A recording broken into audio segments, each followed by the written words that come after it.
Because you look at your TikTok feed, there are guys in Bangladesh or anywhere in the world, it doesn't really matter which country, and they're just pumping out viral content. I mean, America is the perfect example of deep polarization, because they don't want to lose any form of competitive advantage, because China's not going to give two shits about regulation. And obviously all the oligarchs of the Philippines love the Marco family. They were putting all this content saying that this Muslim group just butchered some kid, and then the population nearby saw it, got outraged, and went and killed a bunch of Muslims. I think it's just a lack of trust. And then you're in it for 5 minutes or so, and then you lose something. Curiosity is the key to the imagination. Mike Helfman Podcast, let's do this! Dream the impossible dream. Welcome to Mike Helfman's Curiosity Podcast. All right, we're rolling. We got Ben Bagg back in the house. Happy, and I know it's Ben Bagg, but I like to call him Ben Baggs. Ben Baggsy. I used to say when I close a deal, I get it in the bag. Yeah, there you in go. the bag. All right. I don't want to be in the bag, but you know, you're being bagged. yeah, cool. We've got Ben here because we want to talk about. It's a very specific podcast today, right? We want to talk about 3 big problems that we think are facing society. One is loneliness, another is polarization and division, and the third is truth. And talking about truth, I heard a term the other day that was very dystopian, and it was called, somebody said that we are living in a post-truth society. And I thought, God, that is terrible. What does that mean? Does that mean we're living in like this Star Wars world where nothing is connected, everything is rumor, you know, nobody hears about anything. They think everything's a myth. So we're moving into an age of myths and legends and rumors. I don't think that's good for society. Not for a cohesive society. Well, I mean, it's been going on for years, right? I think it's just a lack of trust. Previously, you know, you would trust your news, your media, who was the journalist that went out to find that information for us. That was their job, the checks and balances of government, right? But now it's all social media, user-generated content. Any idiot with a camera or a keyboard can write anything, and if it gets enough traction, it's pretty scary. And obviously in 2016 was when the term fake news kind of was introduced from Trump. And as much as back then I was not a Trump fan, but and that term kind of pissed me off. It actually is so true, because a lot of misinformation can be spread super quickly. And we didn't used to have that. Yeah, well, that's not entirely accurate. What the crazy thing about it is that, yes, prior to the internet, everybody was on the same narrative. Essentially, we were a more cohesive society in terms of what the narratives were, but that's only because we had so few outlets to receive our information from. So, newspaper. Prior to the year, you know, prior to cable news, prior to the 1980s, there were like 3 channels on television to get your news from. There was, you know, radio, and then there was newspapers. And all of the information that was getting fed to those newspapers was coming from the government. I mean, we're getting into conspiracy here, but it's true that the CIA and many government organizations were controlling these news outlets. I mean, they had a project called Project Mockingbird. Project Mockingbird, and if you know what a mockingbird is, it's a bird that repeats what it hears. Project Mockingbird was a CIA project that had embedded assets in every single news organization in the United States. And that went on for decades. I think it was exposed in the late 70s. Look up when it was exposed, please. Just so we can know how Project Mockingbird came to be known by the public, and to fact check me. Yeah, fact check. But the point is that 2007 June. in June of 2007, it was exposed in what way? FOIA? Declassified a 702-page document widely So a FOIA document came Wow. out, declassified. That's when it was released in 2007. Now, so that's not to say that we were getting truth. What we had was cohesiveness of narratives. Yeah. But whose narrative, right? That's the question. It was the government's narrative, right? Then we moved into the age of commercialization, where you had these large corporations who had huge lobbies in government, and they were pushing government narratives so that the government could then push out that narrative of the corporation to the populace. So actually, if you think about it, like we're talking about now truth being, shall we say, hard to come by now. It's always been hard to come by. It's just massively accelerated, and now it's not just governments that can decide the narrative. It's anyone with a laptop and a bit of money. Anybody with enough money, because now, right, everybody can push their own narrative. But if you have enough money, you can buy enough bots, and you can utilize AI, and you can social create media then. your own narratives. And actually, something really interesting about truth, obviously, Philippines is a really good case study for changing the entire narrative. You had the Marco family, obviously, who were dictators. Everyone knows they were dictators. They had a 10-year martial law in that country until the people rose up, kicked them out, and the Marcos family, Reagan saved them and put them in Hawaii, right?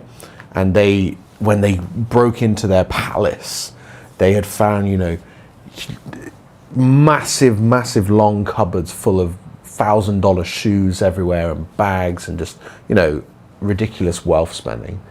Imelda Marcos. She was essentially Rosma. She was Rosma Yes. before Rosma. Exactly. Now, fast forward to 2022. I think I might not be right on the year. After a decade of re-educating the Filipino via Facebook, because Facebook is free internet on your phone in the Philippines. You don't need a data plan, right? So re-educating the populace. In 2022, 2023, the grandson is now the president of the Philippines, of the same family. And they re-educated, they made it sound like the Marcos family were actually very good for the country, that they've always been one for the people, and they got back into government. Wow, so Facebook is a free in the Philippines? You don't need an internet It's not just the plan? Philippines. You would have heard about all the stirring up in Myanmar several years ago. It's all on Facebook, and Facebook is free data. So Facebook for developing nations went in, right, it's absolutely free. We'll pay the telco companies to give you this data for free. Right, it's part of the plan. So when you sign up for the telco company, you get several apps, and those are free, included with your plan. Well, did you know in Malaysia, WhatsApp's free? Just texting. If you have no data on your phone, doesn't matter, you can WhatsApp. Wow. So they've made, this is a meta play, right? They've made these deals so that they become the internet. Yeah. Facebook is the internet in the Philippines, because you don't have to pay. You have to pay for Google in the Philippines. You need your data plan, but not Facebook. So you can search on Facebook. You can message on Facebook. That's limited internet. That's limiting internet. That's limited free internet. That's less than net neutrality. That's not for net neutrality. Well, I understand why it was a really good strategy, both for Meta and also for the general public of the Philippines. From a business standpoint. Well, not even just the business standpoint. The general Filipino who couldn't afford data plans now had access to the internet in a small form, but it had access. So of course that was very good, but then it has been used, in a negative way, where Meta has then, obviously, you're able to advertise to all these 250 million Filipinos, and that's what the Marco family did with the wealth they stole from the Filipinos. They reinvested that, and obviously all the oligarchs of the Philippines love the Marco family, and so it's all part of the plan. Obviously that's conspiracy a little bit there, but it's no argument that they re-educated the populace. I remember being in Philippines during the vote. I was in a 7-Eleven and I saw all the cups. They got these cups, you could buy a cup of who you were voting for. And I saw Bongbong Marcos. And I was like, what the hell? Like, I just saw that name and I was like, holy shit, how is he even on the ballot? And I just spoke to the 7-Eleven guy. He's like, yeah, I'm going to vote for him. I was like, yeah, but don't you know about the grandfather? Yeah, he was a good guy. I'm like, what the hell? Like he pillaged your country for decades. So essentially, in these markets, Facebook has become a propaganda machine for high net worth individuals, pay them enough, government, state actors. But not only that, that's the problem, I think, with some of these platforms that have non-verified users. If I'm the Marcos family, or if I'm any other dictator or any other president or company, I can sign up 100,000 signups, and I can push the exact same narrative using bots. And I can essentially brainwash a population. Exactly. Right? Now, if you had a verified platform, that's not possible. Right? So that's one of the big things. That's one of the things that's good about X, is that they kind of make people people have to pay for verification, and those people kind of are a more legitimate actor rather than somebody who isn't verified. So I think it gives X a bit more credibility than these other platforms. For sure. Which is interesting. But yeah, I think when it comes to truth in the modern age, bots are a major contributor. And it was really interesting because we were talking about Mountainhead recently, right? The new movie on HBO. And I found I was thinking about Myanmar, and then I was thinking about Mountainhead, because obviously in Mountainhead, for those that haven't watched it yet, essentially it's these billionaires come together for like a little poker night, and one of them's released an AI that allows you to create any kind of video, crazy content, and people were creating horrible content that was inspiring a lot of hate from, say, another village next door to another village and things like this. And that's what happened in Myanmar. That's exactly what happened in Myanmar, where they were putting all this content saying that this Muslim group just butchered some kid, and then the population nearby saw it, got outraged, and went and killed a bunch of Muslims. Or I forget all the races and various things in Myanmar. But that's essentially what happened, and that's what we saw in Mountainhead. Now that was just general, this is pre-Gen AI. Yeah. Now VO3 and all of this amazing technology, we can actually make Mountainhead a reality, which is fucking scary. Yeah, we're at the beginning steps of that. Right now, Google VO3 is, I just did a video on it, is such a realistic AI video prompting agent that it is inseparable from reality, I would say up to 95 to 98%. I imagine it'll be 100% in like 6 months to a year. Yes, it'll be 6 months to now. It costs $250 a month. See, now the difference between Mountainhead and where we're at now is in Mountainhead, it's free. It was portraying some sort of like an Elon Musk type of character, and he released a Google VO3 tool on his app. Yeah. And it allowed everybody to just make these videos. Now imagine if you could make a 100% real video that looks 100% real. You could fake a nuclear explosion in New York City, and then fake 1,000 interviews of people who are surrounding the nuclear explosion as to what happened. All of a sudden, people who are halfway around the world could think it's real. Yeah. And again, it could cause a country to start, pushing buttons that they're not supposed to push. Market meltdowns. War could start. Chaos could ensue. And this is very, very dangerous. Yeah. I think, I wrote an article, I might as well say it in a real podcast, is that a tool like Google VO3 is unleashing that onto the population. We are essentially inducing a global psychosis. If an individual person can't tell the difference between reality and fiction, and you go to see a psychiatrist, you get diagnosed with a mental breakdown, schizophrenia, or some type of psychosis. Yeah. Now imagine, we are releasing these tools onto the entire population of the world in the next couple of years.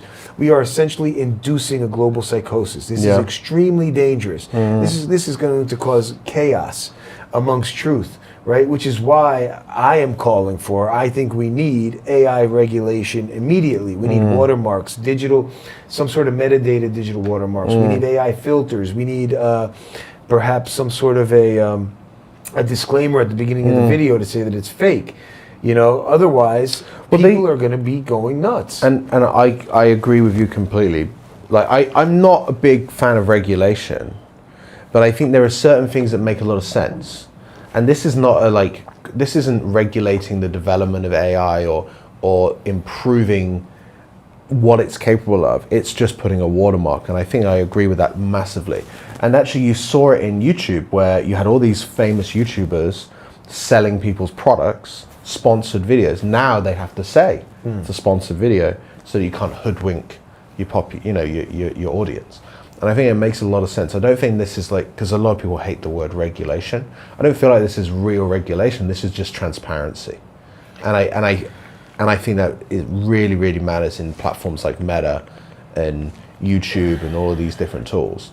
Because you look at your TikTok feed, there are guys in Bangladesh or anywhere in the world, it doesn't really matter which country, and they're just pumping out viral content, just spamming it with AI generated videos. Because it's so cheap to put out an 8-second TikTok AI video.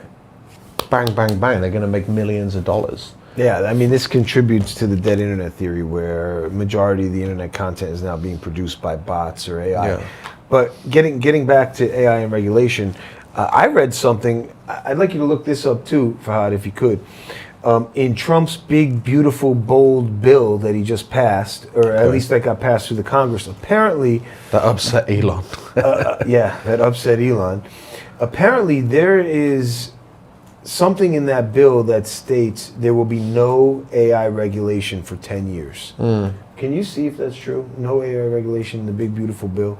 Because if that's the case, and frankly, I don't think the government is really able to keep up with regulatory action with the pace that AI is growing. So it's rarely going to happen. I think it's up to the companies. I mean, they need to self-regulate, because if you don't or we need an AI filter that can filter AI through. Something just tells you this is real or not real.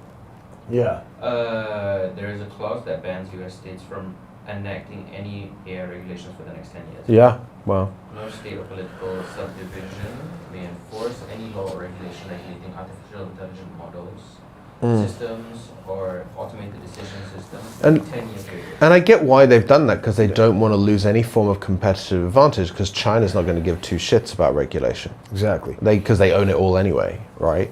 Yeah, I don't think there should be regulation in terms of growth, but there needs to be regulation in terms of truth, like what's real, what's not. That's not hindering AI growth, right? And I mean, in terms of compute, particularly compute, that's where we need no regulation on, because we need to be able to build compute as fast as possible. Yeah, agreed. Right now, we probably have a six month advantage on China. And this is where, like, I mean, I think where people are going to do really well is where there's, like, in terms of user-generated content, is where it's like super authentic. It's real people having real conversations instead, or sharing whatever content, storytelling, etc. And there's nothing wrong with using AI for your storytelling. To you're a couch director and you could create an amazing comedy animation, and we all know it's AI. Great. I think that's going to be really exciting, because there's going to be people who want to tell stories, but there's also going to be this element of people going to pumping out so much shit.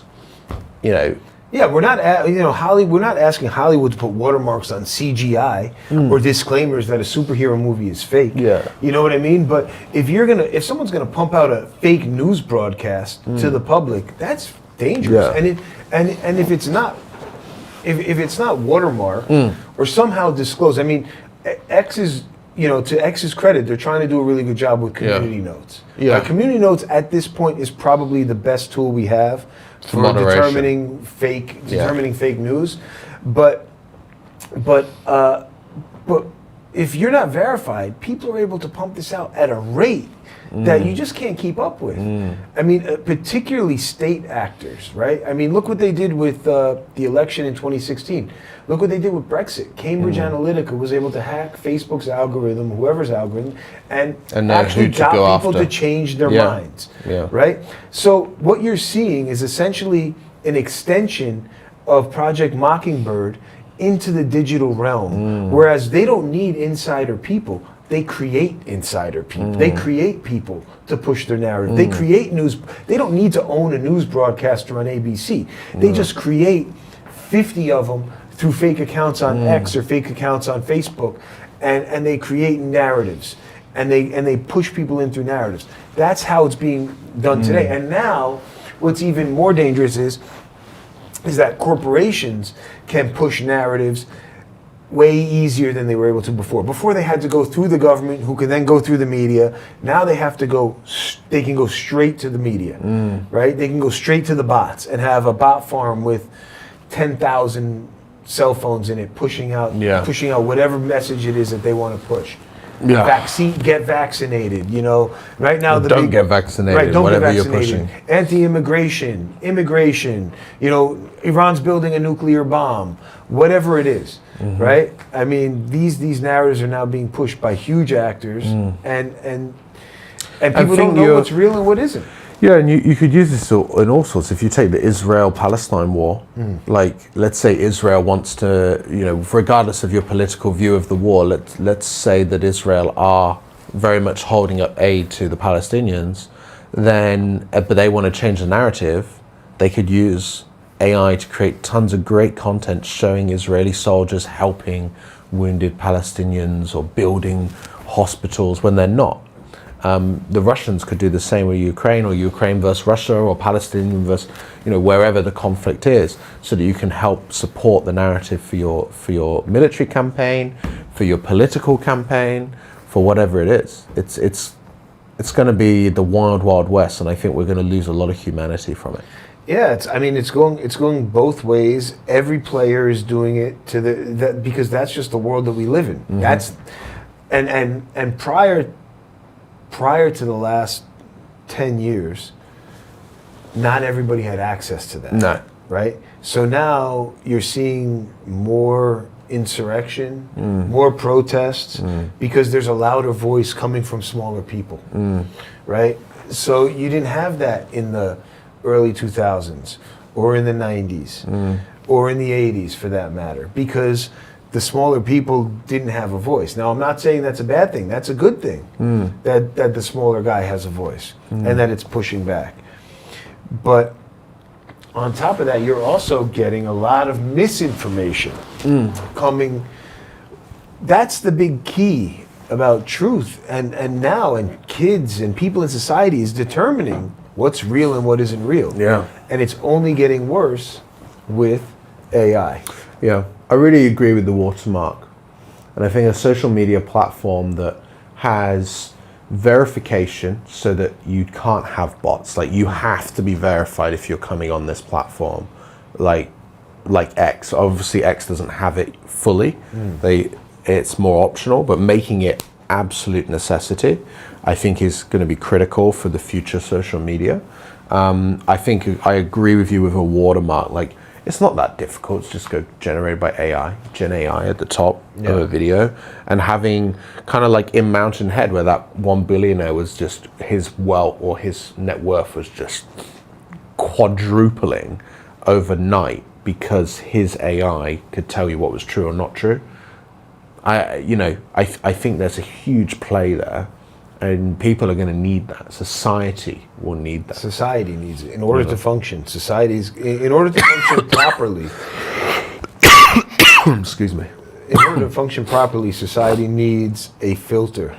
Yep. We need a filter that determines what's real and what's fake. Yeah, verification and filter. That is necessity. Exactly, and then we've got the other problem of polarization, which kind of stems from truth. It stems from echo chambers. Yeah. Right? And it just, I feel like the truth section of polarization is pouring problems. It's just causing more polarization. Yeah. I mean, America is the perfect example of deep polarization, because people are not willing to talk even like in a mature way, right? I mean, we all see like the Charlie Kirks and things debating people, but that's, a professional debater versus some college kid who's really pissed off, and so you see these elements. I think what people really need to do is be able to be comfortable with talking to each other, and I think that's become incredibly difficult, especially in the US. I feel like the political divide has actually become more religious. Back in the day, Protestants and Catholics hated each other. they wouldn't sit down and talk. They had a lot of similarities. They all believed in Jesus Christ, they believed in God, they believed in heaven, they believed in hell, they believed in all the same things, but they hated each other to the point where they had wars constantly, right? And they believed in the same freaking thing. Like in America, they all want America to be great. They all want America to be the land of the free, where you can have anything you could possibly imagine, but they can't agree on how, and then they hate each other for it. And again, you get the echo chamber where I've got everything I look at on social media agrees with me and tells me exactly the same thing I want to hear. And when I hear something that's against me, I hate that thing, and you just attack it. And you see that political divide that you see that happening in North America. It translated into UK. Started to happen in 2015, 2016 with with Brexit. Now it's massively politically divided. You're seeing that enter into Europe. I'm not sure about Asia. I think Asia is just a different playing field. But in the Western markets, that divide is just accelerating, and no one's meeting in the middle. In fact, being a moderate is nobody likes you. Yeah, You know what I mean? And you know what? I think all of this stems from online echo chambers. Yeah. And people's opinions being reinforced Yeah. so that they can't even see another person's opinion. Yeah. And then when they do see another person's opinion, they get upset. They have rage outbursts, and they start cursing and using profanity. And frankly, this is where I think you can tie truth into polarization, because if you have verification and you put somebody's name out there on their profile, I think they'll be a lot quicker to think about what they're going to say online, instead of hiding behind an anonymous name. I agree. Because now you're accountable. Yeah. When you're verified and you have your name out there, you're more accountable. You're a real person. You're a person. Because most of the stuff that's said online in vitriol would never be said to somebody's face. You won't have the balls to do it. You can't look somebody in the eye when you do it. You're a keyboard warrior, right? But if you've got your name up there, I think it changes it up. Yeah, because it's your personal and even your professional reputation, right? If you're saying horrible things to people online and that's attached to your name, a recruiter's going to see that. Right, these things actually do matter. I agree, and I think like getting people to try to at least just start to talk to each other. You're actually seeing a rising debates, right? Where obviously it's a big trend on YouTube now, where you've got like 1 versus 25, and they're having these structured debates where people are pissed, but they're a lot more. People are trying to talk, and there's a lot more kind of organizations trying to get people to talk more and debate. Even podcasts. I think podcasts are a great way to hear someone else's opinion in a civilized setting. Exactly. Right? So the podcasts, frankly, I think are the future. Like one-to-one conversations, people being able to discuss and converse with different topics. I mean, I remember growing up, in the 90s, I mean, maybe it's because I was a kid, even the early 2000s, but like Democrats and Republicans, they hung out. There was no issue. Like they could sit there and talk. I mean, there's the age-old rule of don't talk politics or religion in a bar. But it never led to it wasn't as nearly as bad as it is today. Now there's just too much anger. I mean, families can't even sit down and have dinner together. Extended families can't get together if they have differing opinions. It's so true. Like you literally at Christmas, I was having a conversation about AI and agents and how AI are going to obviously conquer a lot of jobs, but also because of that we're also going to create more jobs. And I was having this conversation, my aunt got super pissed off. She was literally raging at me like, oh, what about all the people who are going to lose their jobs? It's terrible. I'm like, whoa, calm down. We're at Christmas. We're having a family dinner. We're talking about what AI is doing, and it's creating some interesting things. Why are you getting so pissed off with me as if I freaking built the AI? You know what I mean? As if it was me who made it. And we had that same kind of family dynamic when Brexit was happening, where like actually it was really interesting with Brexit that everyone in my family, everyone who was sort of over 40 voted to leave, and everyone under 40 voted to remain. And that was actually consensus across the country that the middle-aged and older voted for us to leave, and everybody young who's obviously going to inherit the result wanted to stay. Why do you think that is? Do you think the older people were more easily manipulated by the algorithm? I don't want to say that because I feel like that would be somewhat offensive, but there were but it happens. I mean, I feel like these boomers, they can't tell the difference between an AI generated picture or a spam text than somebody our age. Like I in The Big Short, there's this clip where I forget the actor, Steve Carell, also from Mountain Head. Yes, and he was saying the banks are going in to see the president. They're going to get bailed out, and down the road it's all going to be blamed on immigration. What happened a lot in Brexit anyway, and this is fake news that they used. So Turkey is basically the defender of the West. They are the Gates versus Hannibal, because they're on the absolute border with the Middle East, and you've got Syria next door, Iraq, Afghanistan, all very close. A lot of migrants and refugees would come into Turkey. And the argument of the Brexit politicians was that Turkey's going to join the EU. And when they join the EU, they're all going to come to England, and they had these big red invasion arrows pointing from Turkey, like big red ones, pointing as if it was a military invasion to Great Britain. Now, Turkey was never going to join the EU, and they're never going to be allowed in the EU. That's the party line. They're never allowed in. But they played on that fear of Islamic immigration into the UK, specifically refugees from these regions, which have been painted as big terrorist groups, right? And of course there are terrorist groups there.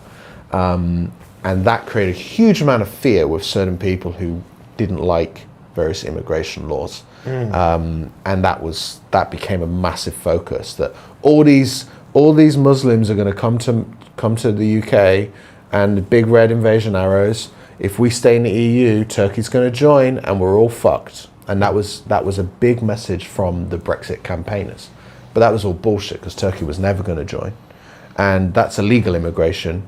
EU is legal immigration, which allows Europeans to go back and fro. Right. And actually 2 million Europeans lived in Britain at the time, and 2.2 million Britons lived in Europe. So it wasn't that we had too many people coming into the country. It was actually quite balanced. But they painted that as a main reason for Brexit. They painted other reasons that were more legitimate, like autonomy and various things like that. That makes more sense. But the things that helped them win were the fear factors, and a lot of that, unfortunately, was very fake. Speaking of fear factors, I think that's kind of a factor of polarization. It is. Fear. Yeah. Because at some point, once you've been fed so much of your own opinion, you become afraid of the other side. Yeah. And fear leads to Anger. not wanting to engage, and anger, right? So I think the ultimate decision, or the ultimate solution, would be to engage. Engaging. Two parties have to engage. We need to encourage that behavior, because I've watched these crazy clips on YouTube. So one which I find really interesting is, and obviously I'm a man, so I'm not technically allowed to talk on the topic apparently, but abortion. And I found this really fascinating video, and this Christian woman, and she's just saying that I believe conception is the beginning of life, and that's a human life, a unique DNA that can't live ever again if we destroy it. And so I believe that that's technically murder of a human being. And she's talking in a very calm, sensible manner. And then these girls in the audience are screaming and yelling at her because they're so emotionally charged about the topic. And that topic is emotionally charged. And I'm not saying for or against. What I'm observing is that just this this one population is super pissed off with another. And you could say it in the other way around as well. And that's because they don't talk. And when they talk, they're in these heated battles. What we need is more of encouraging small pockets of people starting to talk to each other, and then let that start to spread, right? Imagine your own community. You don't even know who your freaking neighbors are. You're not even talking to your neighbors, right? So at least we can start to talk to perhaps people who disagree with us. You know, maybe you're for Trump, I'm against Trump. Maybe we can at least have a 10, 20-minute conversation of why, to learn why you support Trump, why I don't support Trump. And maybe somewhere in the middle, we might find a little bit of middle ground that we can agree on. Yeah. And if we can start to find small middle grounds, I feel like we can start to come a little bit closer together. And just understand where the other party is coming from. Exactly. The key is conversation. Having conversation, keeping emotions out of it. Yeah. You know, once you start getting emotional about it and bringing in emotions, that's when the entire conversation falls apart. Unfortunately, because you're just getting angry and you're letting your emotions take over. What we need is reasonable people to come together and just have a civil conversation. Yeah. And it happens to the best of us. Like I was having a conversation with a friend of mine just a few days ago, and we have very different views. And I disagreed with him on several fundamental levels, and he was just getting really pissed off. And then I got pissed off, and I was just like, you know what, fuck off, I don't want to talk to you for a few hours. Like, I've known you for fucking 30 years. I'm going to take a 2-hour break from you because you pissed me off. And we were talking about immigration and its impact on economies. And we had completely opposing views. And we just got kind of peed off of each other, and it happens to the best of us, you know. No, I think it's interesting because, you know, I have a lot of friends that we have differing opinions about topics, but we have conversations about it, and we don't need to try and convert the other guy. This isn't a religion. I'm not trying to convert you to my side. That's the problem. I just want you to understand where I'm coming from, and maybe some of that resonates with you, maybe it doesn't, right? I think. You know, at least they can understand where you're coming from and not be so pissed off with you. Clarity is key, right? Yeah. You know, in my 15 years of being an entrepreneur, 20 years of being an entrepreneur, and managing people and running companies, what I've learned is that most conflicts amongst employees, all conflicts amongst employees, comes from miscommunication. Completely agree. Every argument boils down to miscommunication. Completely agree. Now, when you get emotions involved, it becomes even that much unclear. Yeah. And it creates more miscommunication, and there's this snowball effect. Yeah. Right? But if you guys could sit down and actually explain your views to each other in a civilized manner, you'd be surprised how much easier it is to come together. You know, and I don't mean you have to agree on it, but you can at least build something there that doesn't divide you. No, I agree. It's like it's. You remember, I remember the they them thing, or all that they them, it's I crap that was going on, the pronoun stuff. Oh, pronouns. I shouldn't say crap. That's sorry. No, it's fine. But that some people still do it. Yeah, that topic, I remember I just didn't get it. I understood that people wanted to feel accepted for who they were. I got that. But I couldn't get this whole they-them thing. And I remember I would have conversations with a few people about it, some who are LGBTQ community, and they would get really pissed off with me for not getting it. And I was like, yeah, but I'm trying to, you know. And then I spoke to one friend who, a gay man, and I spoke to him, and because we were friends, and of course he supported that, and I just didn't understand it. Because we were friends, we were able to have a nicer conversation about it. And then I started to understand. It's not something that I still agree with, that we should all adhere to, but I could understand it a bit more where they were coming from, because no one was yelling at me, calling me a bigot because I didn't understand it. And that, I think, is just having that conversation was so important. Like a little one-on-one chat. Hey, I don't get this. I want to understand it at the very least, because if I don't understand it, that's where fears start to come up. Yeah, and fear, and I think something else that you mentioned earlier also resonated with me was negativity, right? Now, and unfortunately, in the West, they're starting to experience a much larger wealth gap. And that larger wealth gap is leading to more negativity, particularly in the lower income classes, lower socioeconomic side of the coin. And you know, I've told you this before. In my life, I've seen the entire spectrum of the socioeconomic society.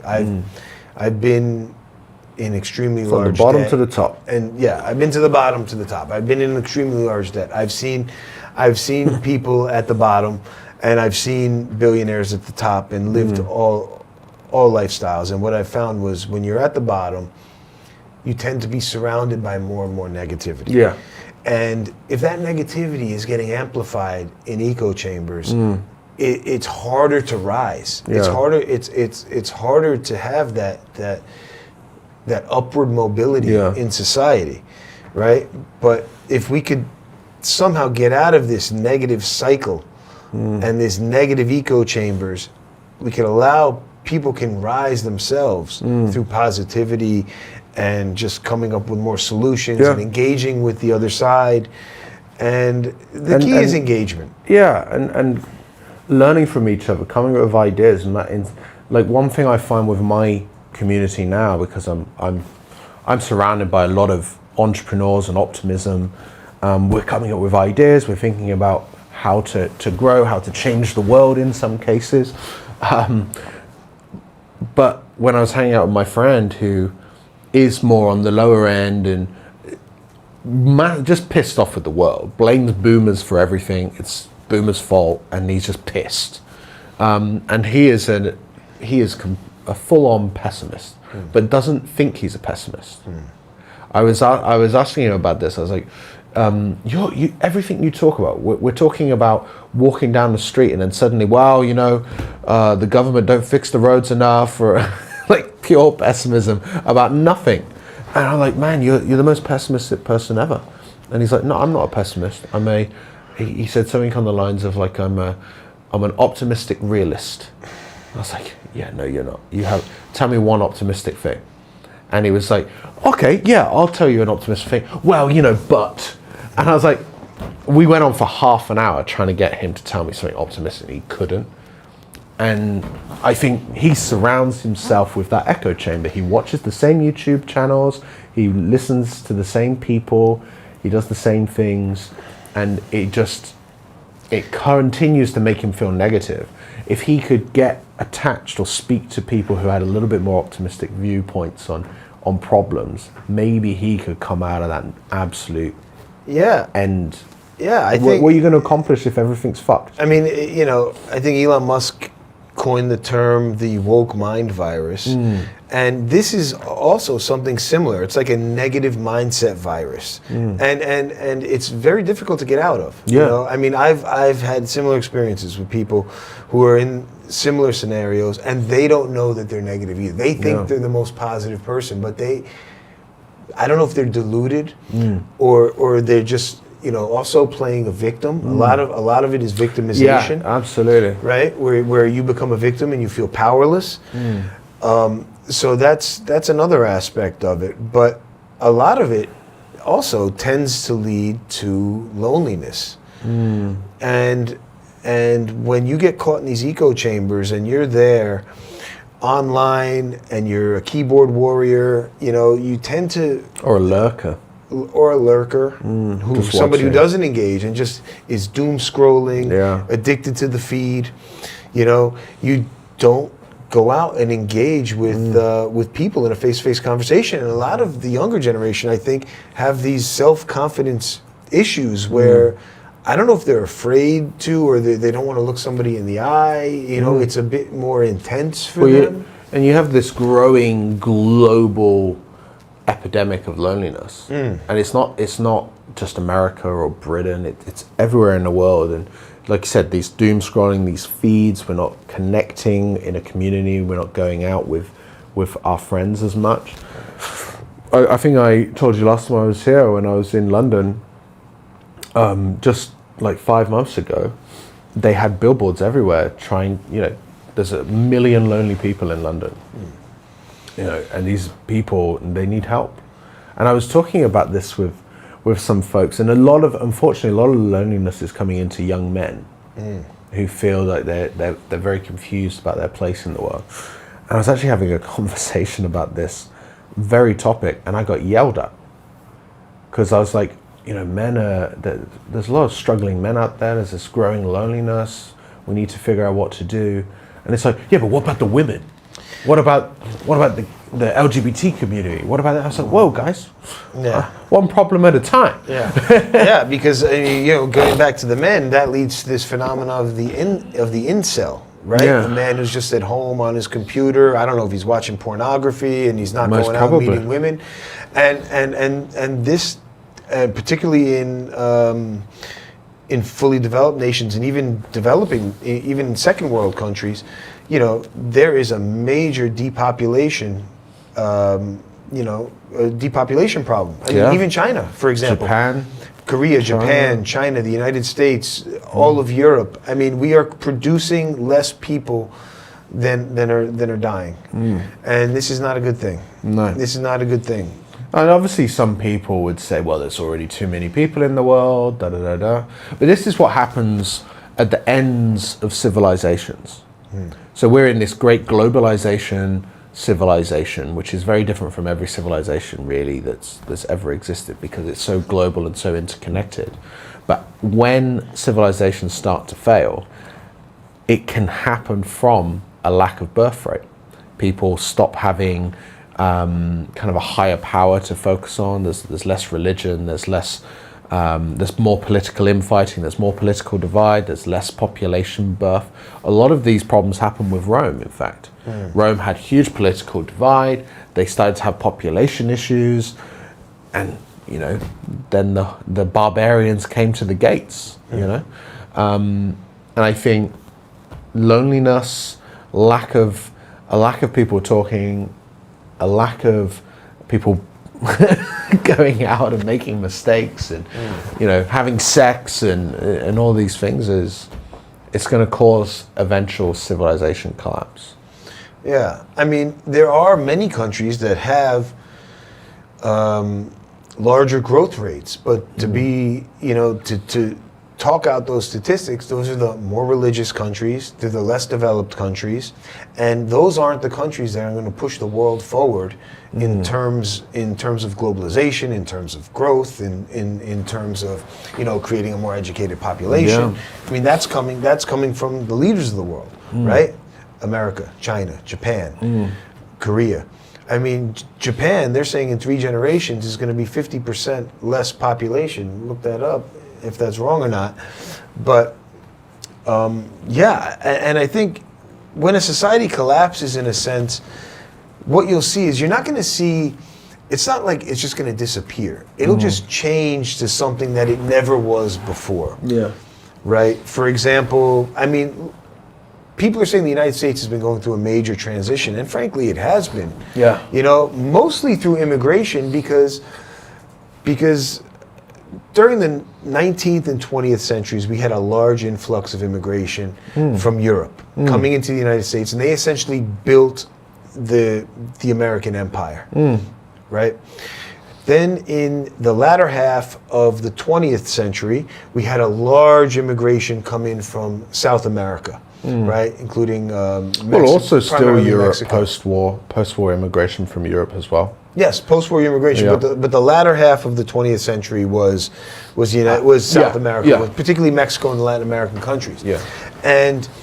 And let's face it, when you come in as an immigrant, you usually start at the bottom and you're doing jobs that other people don't want to do, but you're not at the top of the food chain at that point. And what are you doing? You're growing a family. You have what's the most important thing is family, right? So you tend to see you tend to see large population growth from those sectors, right? And that's changing the entire dynamic of the United States moving into the 21st century. So now you've seen minorities are overtaking the European, the white population, whatever it is that you want to call it.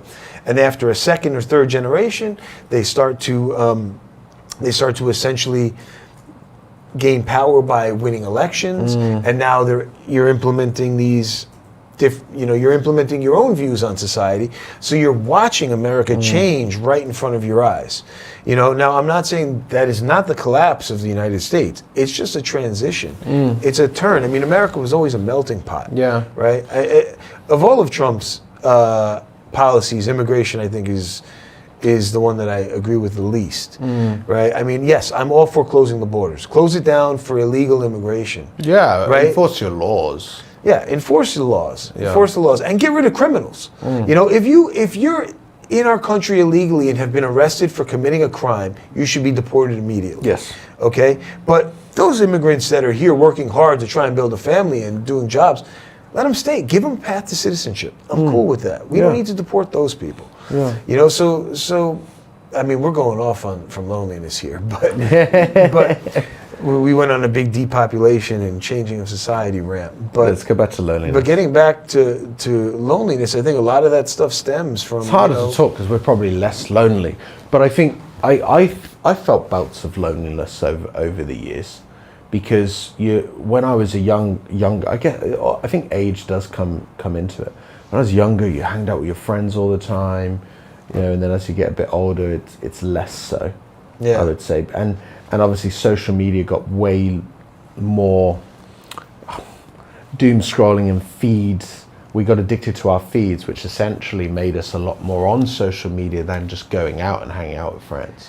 It changes the mind, right? Yeah. Because when you're on this social media and you're on the internet all day, you're getting these constant dopamine hits. Yeah. So you're not talking. Right, you're not talking, but your brain is receiving these hits as if you are having a great conversation, like we are right now. So when you go out and you meet somebody and it's kind of muted, I imagine, I'm just hypothesizing here, but I can imagine it's like, it's not as, it's the word I'm looking for. It's not as stimulating to people.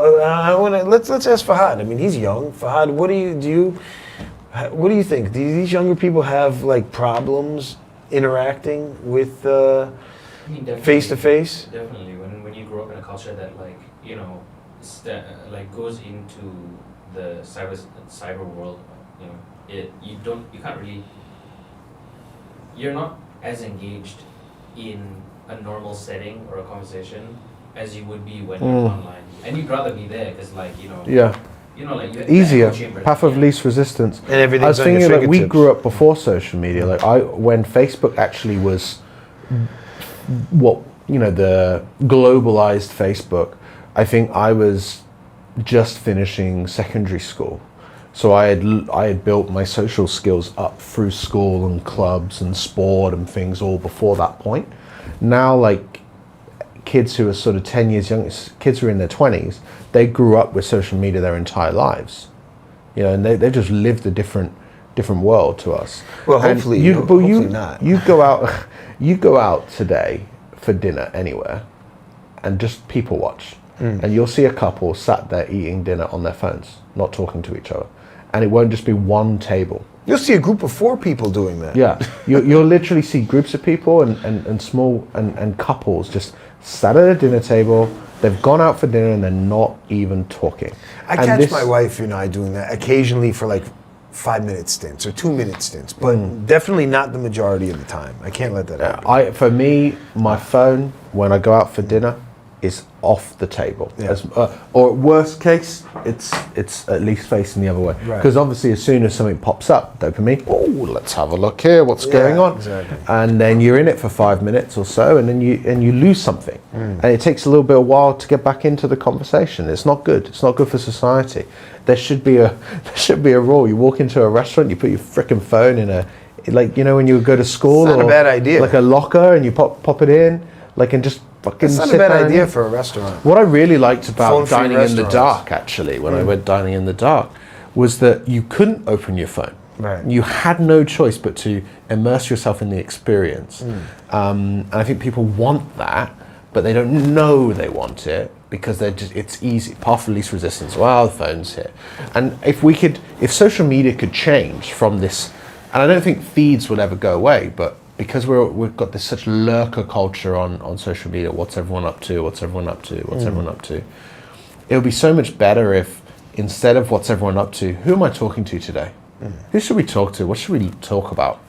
And I think if we could drive people to have these kinds of conversations, loneliness would start to come down. Like if we can just get people having chats instead of feeding their dopamine hits with crap and social feeds and what's it called, like keyhole views of other people's lives.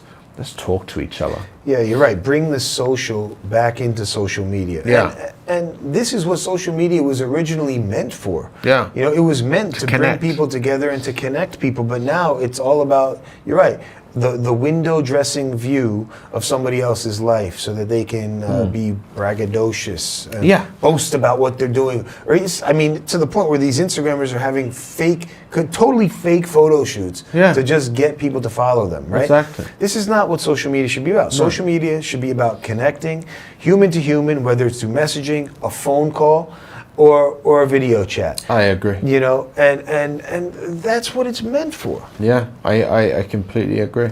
I think this glass hole effect, I mean, think about like life. You've got friends all over the world. We've all got friends all over the world because we're so interconnected. But are they really friends? Or are they just like acquaintances that we see on social media? You think about it, because you don't post anything bad on social media. Have you ever posted something with shit going on in your life on social media? I haven't. You know, you post nice things. Occasionally there might be a memorial post. Yeah. But although that's sad, that's also looking for. Most people are doing it to get the comments and likes to say, "Oh, I'm sorry to hear of your loss," or maybe you're celebrating the person briefly. But fundamentally, no one's really talking to each other. Whereas before, you go down the pub or the coffee shop or wherever with your friends, you had a meeting point that you would meet up with. What we need social media to be is that online, where you meet up with your friends and you hang out and you talk, you know. No, and I think that this loneliness also finds that people need an outlet to let their thoughts be heard, and the best way to do that is in an intimate conversation, one-on-one, where you can really connect with somebody, right? Because people might be hesitant to put a post on social media for fear of being judged, right? Because you've got unverified people or anybody who can comment on your post, right? Sure, you could change that up, friends only, you know, but still, there's still always the opportunity for judgment, and that's I think that could cause certain people to hesitate, and why you have so many lurkers, right? Yeah. But on a platform where you can intimately connect with people on a one-on-one basis, just to converse over topics that you're both interested in, you know, could prove a success. No, I think it makes a huge amount of sense. Like, it'd be nice to just talk to people, you know? We're at home all the time, most of us. Like, you think about the work from home culture, which is only accelerating loneliness. Yeah. Because you're not fucking going out and meeting anyone. Actually, today, right now, in most countries, you don't actually have to leave your house, ever. You can work from home, groceries, everything can be delivered to your house. You never have to leave. And there's a lot of people that are spending most of their time doing that. And that's, you're not talking.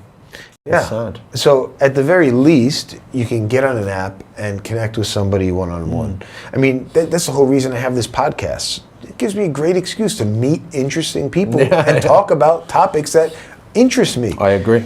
You know, and I'm so lucky to be able to do it. Yeah. Right. Yeah. Imagine if everyone could like have mini podcasts, like 10, 20, 30 minutes long. You don't have to be like us where we're sitting down for like 2 hours having a chat. Right. But that would be pretty cool to enable people to have those like mini podcast conversations. Yeah. And I think, you know, if there was a platform that not only kind of helps you find people to talk about topics that you want to talk about, but even find people that have differing opinions of you, so that you can kind of actually start to bridge some of those divides. I think I'd download that app. Yeah, and if it's a one-on-one setting where you're not being judged and you can actually sit there and talk to somebody, then why not? I think there'll always be an element of judgment, but not such a public judgment. You think about all the online bullying and There was that TV show that I watched on Netflix recently. I forgot the name of it, so that doesn't help. But it's about this kid who ends up stabbing some girl. Adolescence. Yes, adolescence. And like when they go through the different episodes, you realize that actually this kid is like incredibly lonely. He's getting bullied online. He's getting judged constantly, and he's not able to talk to anybody. And within that, created great sadness, great hatred, great anger, and eventually caused a horrendous crime, and ruined an entire family, two families, and many people's lives. And that, if you think about it, all stemmed from many things, but a lot of it is that. But ultimately, it's from social media. Big time. Yeah, and look, I think this is just what we're experiencing is just the first iteration of social media. Yeah. I think phase 2 of social media is going to come out. We'll get new players who can implement these solutions and fix the problems from the original guys. I mean, this social media is almost like cigarettes, right? Where people say, "Oh, it's great for you," and now you realize, well, it's like not exactly good for you. Social media, phase 1. We've done phase 1. We went to phase 2. Phase 2 is actually completely decimated our attention span with the doom scrolling and short videos. Let's look at phase 3. Same with the internet. Phase 1 was basic website, basic search, basic email. Now we've got video games. Now we've got amazing content, and now we have AI. Right. Like, we're just going into the next phase, and I'm excited to see what's built. Me too. All right, Ben, I know you got a heart out here so let's call it a day. We'll come back and do some more. Yeah. Always a pleasure, bro. Thank you very much. Thanks.